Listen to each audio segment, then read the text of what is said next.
there's a lot of changes this year, right? With our pastors, there's a lot of pastoral assignment changes, new structure of deaneries, the real present or future decisions are going to be released soon. What is the significance and the connection of these changes? So people have been maybe already read what the new priests that our assignments have come out and that kind of thing. Right. So we knew that we were very top heavy in terms of clergy. We had, I think, 12 priests who were over age 70 who were still functioning as pastors. Monsignor Walter was 86, 87 when he retired. Father Toner was nearly 80. So the priests should be able to enjoy their retirement. Priests stay active in their retirement, saying masses and hearing confessions and so on. But at a certain point, we knew we were going to have to make decisions and have pastors who sometimes had the energy and the leadership abilities to help parishes come together, to evangelize multiple parishes. And so we needed to get going earlier in the process with priest assignments. You know, as priest personnel director and vicar for clergy, how difficult that process is. So the members of the priest personnel board met earlier. We discussed assignments. We discussed the particular individuals who might be best suited for particular parishes or groups of parishes, consortia, and we began to look so that we could get ahead of the game. Part of getting ahead of the game also meant when we knew a priest was going to retire or be moved and a new priest would be coming in, those priests and their parish staffs could communicate with each other earlier for a smoother transition. You could know, okay, these are the maintenance things that are going to need to be done. This is a financial situation. This is a situation sometimes with the school. And so you can begin to prepare, because change is difficult for everyone. When people change a job, when they change their vocation, when they move. In the case of the priests, they're changing jobs and they're moving locations and where they live. And so they're going to need time also to get to know their new communities and then be able to lead those communities in the ongoing discernment and ongoing mission of evangelization. So that's part of it. But we knew that there were a number of priests who were going to retire. We knew that that then precipitated nearly 30 new pastoral assignments for priests. Sometimes it's picking up a parish, sometimes it's being moved, and you're going to have to work with two parishes. Some priests stay the same, but the mission carries on. Yeah, and I think about, I know I'd been on the personnel board for a number of years, and we'd never met so many times, in such a short amount of time as we did over this past year. It was monthly, if not more than monthly, getting the priests together. And I know some of those decisions, as we were talking about the priest retiring this year at the age of 70 or above, how we, met twice on that one because we were, they got such great gifts they're bringing to the church, and yet at the same time, we're trying to think of what's the pastoral continuity once we get started, and they got so many different gifts. You kind of brought up in our meetings about using.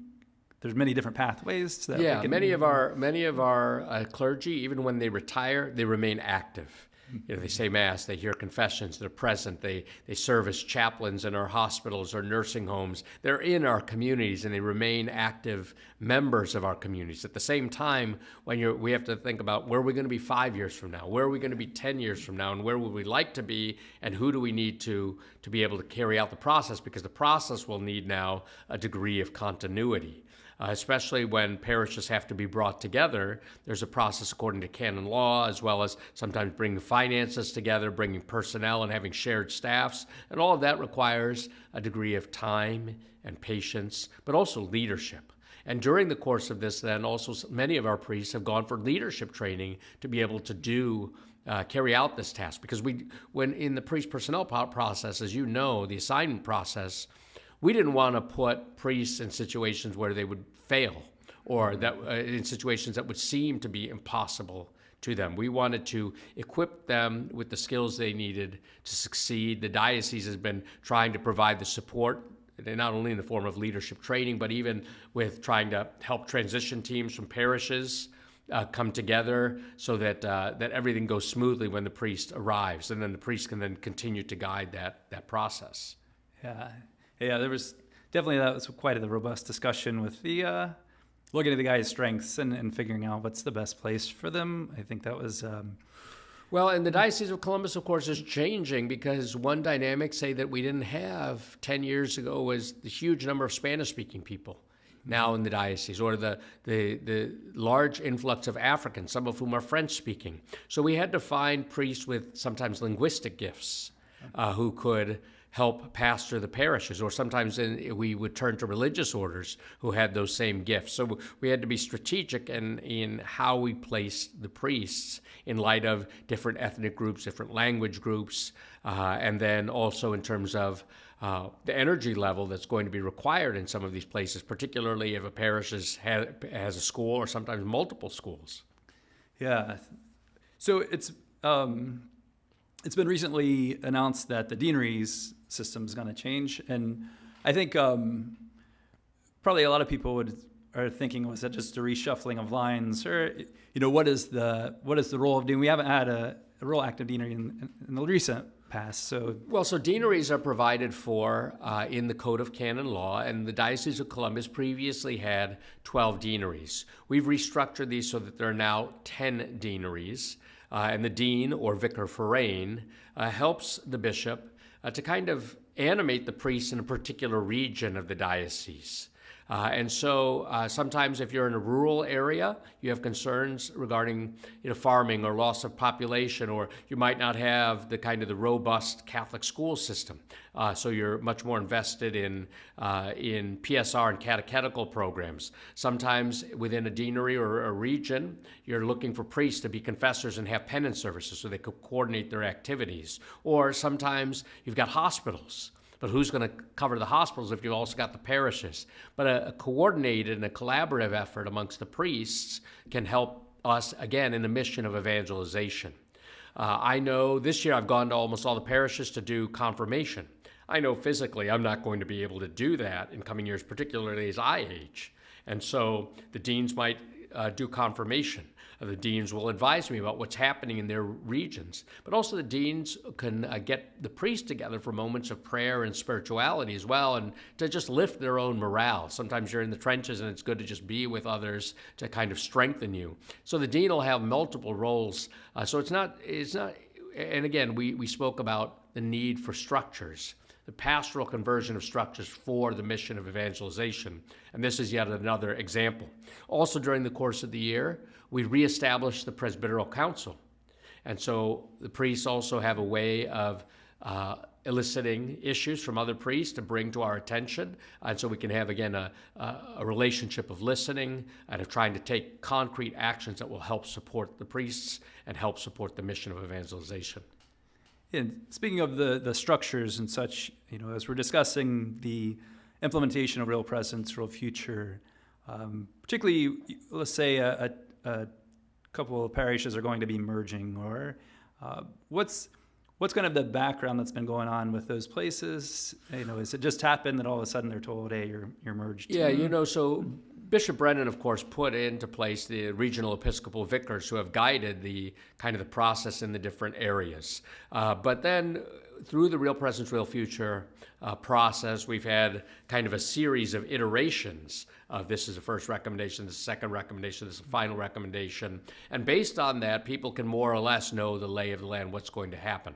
But the regional Episcopal vicars have been in touch with the priests at those parishes saying, look, this parish could close, or this parish could be paired with this other one. And so those parishes have been asked to assemble members, lay members, to work with their priests sometimes and form transition teams to figure out, okay, how do we have everybody's voice heard in the process? So whether it's with respect to finance or education or youth or mass schedules, all these sorts of things need to be worked out. So you need to have people who are credible witnesses within the community who have a particular skill set. And it's a good way of making use of the gifts of the laity to try to help the parishes to thrive. And so it's constantly, there are always competing interests, but the Pope always speaks about encounter and dialogue. And so different parishes, sometimes you can have tunnel vision, or you can be very parochial, and then you have to say, okay, wait, if we want to survive, if we collectively want to survive, we're going to have to work together. And sometimes you get the people who know how to work together and can work together well, who can represent their interests, people's interests, but who also are gifted in the art of compromise. And who are truly seeking what's best for everyone. And then the priest can also help lead and guide that process. So that's been ongoing. In some cases, there's things that need to be done with respect to canon law, and that'll take some time. But we've been doing it. And then the regional Episcopal vicars have been meeting with the priests, communicating with the priests, and even with the schools, and then also giving us feedback.